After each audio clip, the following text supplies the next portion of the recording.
Сарбаланд шуморикҳои тоҷик бо манам Рустами Эмомалӣ имрӯз мо қатъиями шорух наркотика задем. Вақте ки ман наркотика бизанам тарса гумем шуҷоъ мешавам, ҳақиқатан мегӯм. Имрӯз дар бораи зимини Тоҷикистон гап мезанам. Падари ман Эмомалӣ Раҳмон аллакай 70% зимини Тоҷикистон дар Хитой фурӯхт. Як ками дигараш мондаги як сол пас, ним сол пас ушам мефурӯше меравад. Ин сирри махфӣ буд, ин пинҳон буд.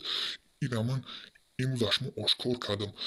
Соҳиби мутлақи Тоҷикистон, соҳиби мутлақи ҳар як тоҷик, хуҷайни ҳар як тоҷик уже Хитои шидагиа. Ира бояд шумо мардуми сарбаланди чумарикҳои тоҷик будунед, ки мардуми ғуломи тоҷик духтаротна занотна ака шпаклёвкаст косметика бизанед, домодои хориҷия, домодои юандор, домодои евродор, доллардори бояш дад кунед, омада истодан. Соҳибои мутлақи Тоҷикистон хитоиам уже.